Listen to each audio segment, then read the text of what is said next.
नमस्कार दोस्तों, राजेंद्र सर ने आपके लिए ये वीडियो आसान भाषा में बनाया है। इनके चैनल को सब्सक्राइब और लाइक भी करें। कल्पना कीजिए 12वीं सदी की एक महिला। वो इतनी खूबसूरत है कि इलाके का राजा उससे शादी करने के लिए किसी भी हद तक जाने को तैयार है। शादी होती है, वो रानी बनती है, लेकिन कुछ ही समय बाद वो रानी सब कुछ, महल, कपड़े, गहने सब छोड़कर चली जाती है। सिर्फ महल ही नहीं, अपने कपड़े भी। हाँ, अपने कपड़े भी। आज हम एक ऐसी ही असाधारण कवयित्री अक्का महादेवी के जीवन और उनकी, कह सकते हैं, हैरान कर देने वाली कविताओं की दुनिया में उतर रहे हैं। और आज हमारे पास जो स्रोत हैं वो अक्का महादेवी के जीवन और उनके लिखे हुए वचनों पर केंद्रित है। वचन मतलब उनकी कविता का एक खास रूप। बिल्कुल। और आज हमारी कोशिश ये समझने की है कि सिर्फ एक कहानी सुनने से आगे बढ़कर ये देखें कि सही मायनों में आजाद होने का मतलब क्या होता है। और अक्का महादेवी का जवाब आज भी हमें चौंका सकता है। तो उनकी भक्ति, विद्रोह और त्याग की इस कहानी में जो गहरे सवाल छिपे हैं, आज उन्हें कुरेदते हैं। तो चलिए शुरू से शुरू करते हैं। कहानी है 12वीं सदी के कर्नाटक की, जहां एक बहुत बड़ा सामाजिक और धार्मिक मंथन चल रहा था, वीरशैव आंदोलन। यह आंदोलन था क्या, और अक्का महादेवी इसमें कैसे फिट होती हैं? देखिए, वीरशैव आंदोलन सिर्फ कोई धार्मिक सुधार नहीं था, ये एक सामाजिक क्रांति थी। अच्छा। ये आंदोलन ब्राह्मणवादी व्यवस्था को, जाति पाति को, मूर्ति पूजा को सीधे तौर पर चुनौती दे रहा था। और इसकी सबसे बड़ी बात ये थी कि ये ईश्वर से एक पर्सनल रिश्ते पर जोर देता था। मतलब किसी पुजारी या कर्मकांड की जरूरत नहीं। बिल्कुल। और ये सारी बातें संस्कृत के भारी भरकम श्लोकों में नहीं, बल्कि आम लोगों की भाषा कन्नड़ में हो रही थी। इसीलिए बसवन्ना और अल्लमा प्रभु जैसे संतों के साथ साथ समाज के हर तबके के लोग, खासकर महिलाएं, इससे जुड़ रही थीं। उन्हें अपनी बात कहने के लिए एक मंच मिल गया था। सही कहा। और इसी माहौल में अक्का महादेवी का जन्म होता है, कर्नाटक के शिवमोगा जिले के गांव में। स्रोत बताते हैं कि वो बहुत सुंदर थीं, और यही सुंदरता, यही उनके जीवन का एक बड़ा मोड़ बन गई। बिल्कुल। उनकी सुंदरता पर वहां का जो स्थानीय राजा था कौशिक, वो मोहित हो गया और उसने अक्का महादेवी से शादी करने के लिए उनके परिवार पर दबाव बनाना शुरू कर दिया। अक्का महादेवी ने शादी के लिए राजा के सामने 3 शर्तें रखीं। अब स्रोत में ये तो साफ साफ नहीं बताया गया कि वो शर्तें क्या थीं, पर अंदाजा लगाया जा सकता है। अंदाजा यही है कि वे उनकी आध्यात्मिक आजादी और भक्ति मार्ग में दखल न देने से जुड़ी होंगी। और जैसा कि ऐसी कहानियों में अक्सर होता है, राजा ने अपना वादा नहीं निभाया। लेकिन इसके बाद जो हुआ वो असाधारण है। अक्का महादेवी ने एक पल भी नहीं सोचा। उन्होंने उसी वक्त महल, परिवार, सारे रिश्ते नाते और यहाँ तक कि अपने तन पर मौजूद कपड़े और गहने भी त्याग दिए। हाँ, और ये समझना बहुत जरूरी है कि ये सिर्फ कपड़े उतार फेंकने की घटना नहीं थी। उस दौर में एक महिला की पहचान उसके परिवार से, पति से, उसके पहनावे से होती थी। कपड़े त्याग देना मतलब समाज की दी हुई हर पहचान को मिटा देना था। ये तो एक ऐलान था। ये एक ऐलान था कि मैं सिर्फ एक शरीर नहीं हूं और मेरी पहचान तुम्हारी दी हुई किसी चीज की मोहताज नहीं है। एक तरह से ये खुद को महावीर जैसे दिगंबर जैन संतों की बराबरी में खड़ा करने की कोशिश थी, जिन्होंने आत्मज्ञान के लिए सब कुछ त्याग दिया था। ये तो बाहरी दुनिया से अपनी पहचान मिटाने की बात हुई, लेकिन उनके लिखे हुए जो वचन हैं, उनमें तो एक लड़ाई अपनी भीतरी दुनिया, अपनी इंद्रियों से भी दिखती है। हाँ, और यहीं से उनकी कविता और जीवन वो एक हो जाते हैं। उनके लिखे को वचन कहते हैं। वचन का मतलब है कही हुई बात या वादा। ये सीधी साधी दिल से निकली हुई बातें थीं, जिन्हें कोई भी समझ सकता था। कोई भी। ये अपने आप में क्रांति थी। चलिए उनके पहले वचन को देखते हैं, जिसका अनुवाद केदारनाथ सिंह ने किया है। इसमें वो अपनी ही इंद्रियों से बात करती हैं। वो कहती हैं, हे भूख मत मचल, प्यास तड़प मत, हे नींद मत सता, क्रोध मचा मत उथल पुथल। ये तो बहुत ही अनोखा तरीका है। वो अपनी इंद्रियों से लड़ नहीं रही, उन्हें डांट नहीं रही। बिल्कुल, वो उनसे निवेदन कर रही हैं प्रेम से। आगे वो मोह, लोभ, अहंकार और ईर्ष्या सबको बारी बारी से संबोधित करती हैं और सबसे कहती हैं कि मुझे परेशान मत करो, मैं एक जरूरी काम पर हूँ। कमाल की बात उनका नजरिया है। हाँ, क्योंकि ज्यादातर आध्यात्मिक परंपराओं में इंद्रियों को दुश्मन की तरह देखा जाता है, जिन्हें वश में करना है, दबाना है।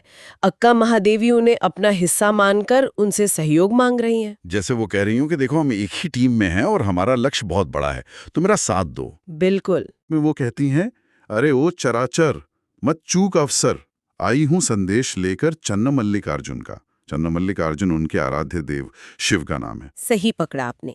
श्रोत इसे प्रेम भरा मनोहार कहता है। वो कह रही हैं कि मेरा लक्ष्य तुम्हारी इच्छाओं से कहीं बड़ा है, मुझे ईश्वर का संदेश दुनिया तक पहुंचाना है, इसलिए मेरे रास्ते में बाधा मत बनो। ये आज के दौर में कितना प्रासंगिक लगता है। बहुत ज्यादा। आज की दुनिया में जहां हम एक अटेंशन इकोनॉमी में जी रहे हैं, जहां हमारी इंद्रियों पर हर तरफ से हमला हो रहा है, नोटिफिकेशंस, विज्ञापन, ये नजरिया कितना काम का है। लड़ने की बजाय अपनी ही इंद्रियों से एक पार्टनरशिप कर लेना। आज हम उन्हें एक फेमिनिस्ट आइकॉन कहना पसंद करते हैं, लेकिन क्या उनके अपने दौर में उसी वीरशैव आंदोलन के जो पुरुष संत थे, उन्होंने उनके इस कदम को इसी तरह देखा होगा?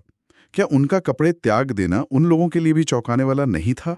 ये बहुत अच्छा सवाल है और हाँ, बिल्कुल चौंकाने वाला था।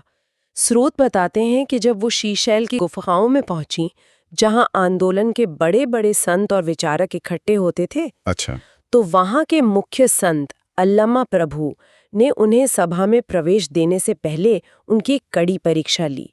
उन्होंने अक्क महादेवी से बहुत तीखे सवाल पूछे, खासकर उनके निर्वस्त्र होने पर। क्या पूछा उन्होंने? उन्होंने पूछा कि अगर तुमने हर मोह माया त्याग दी है, तो इस सुंदर शरीर को ढकने की जरूरत क्यों महसूस नहीं होती? क्या ये खुद में एक तरह का प्रदर्शन नहीं है? ये तो बहुत गहरा सवाल है। तो अक्क महादेवी ने इसका क्या जवाब दिया? उनका जवाब अद्भुत था। उन्होंने कहा कि जब तक फल का बाहरी छिलका पका न हो, तब तक उसका रस दुनिया को कैसे दिखेगा। वाह! यानी जब तक बाहरी दुनिया से पूरी तरह वैराग्य न हो, तब तक भीतरी आध्यात्मिकता कैसे प्रकट होगी। उनके जवाबों से अल्लामा प्रभु इतने प्रभावित हुए कि उन्होंने अक्क महादेवी को अक्का यानी बड़ी बहन कहकर संबोधित किया। तो मतलब उनके लिए भी ये कदम क्रांतिकारी था, लेकिन उन्होंने अक्की की आध्यात्मिक गहराई को पहचाना और सम्मान दिया। बिल्कुल। तो उन्होंने बाहरी विद्रोह किया, भीतरी इंद्रियों को साधा। लेकिन उनका दूसरा वचन, जिसकी हम अब बात करेंगे, वो तो समर्पण की एक बिल्कुल ही अलग सतह पर ले जाता है। हाँ। उसकी शुरुआत इतनी कोमल है, हे मेरे जूही के फूल जैसे ईश्वर। हाँ, ईश्वर की कल्पना कितनी सुगंधित और नाजुक है, लेकिन इसके बाद वो जो मांगती हैं वो बेहद कठोर है। यही विरोधाभास इस वचन की आत्मा है। वो प्रार्थना करती हैं, मुझसे भीख मंगवाओ। और सिर्फ इतना ही नहीं, आगे कहती हैं, और कुछ ऐसा करो कि भूल जाऊं अपना घर पूरी तरह। वो हर उस चीज को मिटा देना चाहती हैं जो सुरक्षा का, पहचान का एहसास देती है। और ये इच्छा और भी गहरी होती जाती है। वो कहती हैं, झोली फैलाऊं और कोई भीख न दे। सोचिए। हाँ, सोचिए, उम्मीद की आखिरी किरण को भी खत्म कर देने की प्रार्थना। फिर कहती हैं, वो कुछ देने को बढ़े भी तो वो गिर जाए नीचे, यानी पाने के सुख का एक महत्व भी नसीब न हो। लेकिन अंत तो मेरे ख्याल से सबसे ज्यादा हिला देने वाला है। वो कहती हैं, और यदि मैं झुकूं उसे उठाने, तो कोई कुत्ता आ जाए और उसे झपट कर छीन ले मुझसे। एक मिनट, वो ईश्वर से ये प्रार्थना कर रही हैं कि कुत्ता आकर उनसे रोटी छीन ले। हाँ, ये तो कल्पना करना भी मुश्किल है। हाँ, क्योंकि ये अहंकार पर किया जाने वाला सबसे बड़ा प्रहार है। ये भक्ति की पराकाष्ठा है। मैं और मेरा, मेरा घर, मेरा सम्मान, मेरा भोजन, यही भाव तो हर दुख और बंधन की जड़ है। सही बात है। अक्का महादेवी ईश्वर से कह रही हैं कि मुझसे वो सब कुछ छीन लो जिससे मेरे स्व या ईगो को जरा भी पोषण मिलता हो।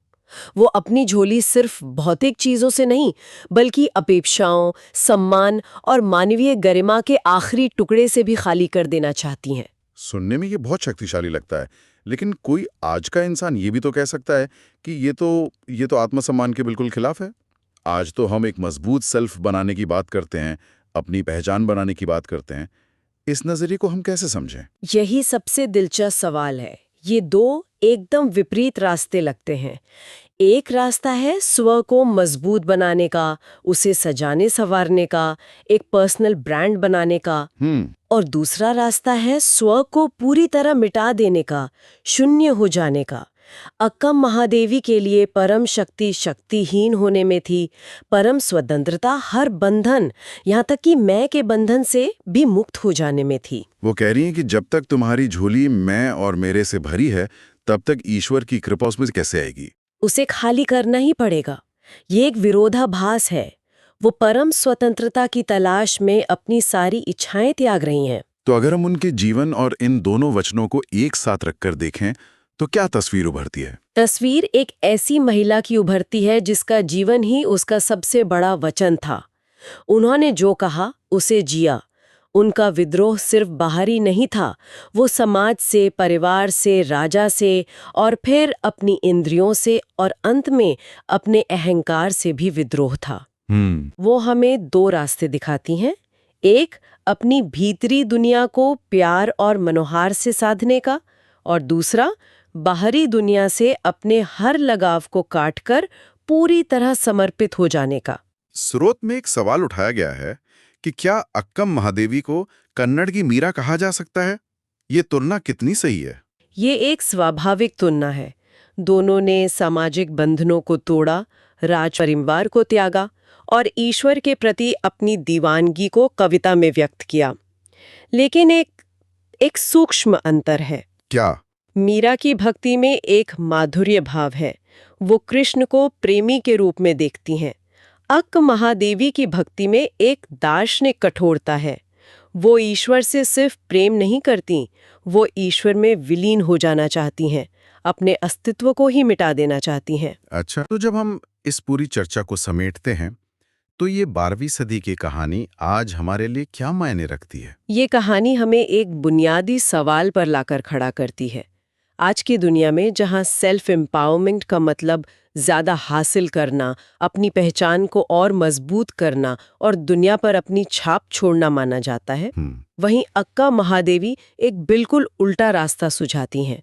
सब कुछ छोड़ देने का रास्ता, अहंकार को मिटा देने का रास्ता। तो एक विचार जो श्रोता अपने साथ ले जा सकते हैं वो शायद यही है, क्या सब कुछ त्याग देना भी सशक्तिकरण का, एम्पावरमेंट का एक चरम रूप हो सकता है? और क्या अपनी पहचान को मिटा देने की कोशिश आज की आइडेंटिटी पॉलिटिक्स और पर्सनल ब्रांडिंग की दुनिया में सबसे बड़ा क्रांतिकारी कदम है? ये सवाल अक्का महादेवी ने 900 साल पहले पूछा था और शायद आज ये पहले से भी ज्यादा प्रासंगिक है। नमस्कार दोस्तों, तो आपने इनके चैनल को सब्सक्राइब एवं लाइक नहीं किया तो अब कर दीजिए। धन्यवाद।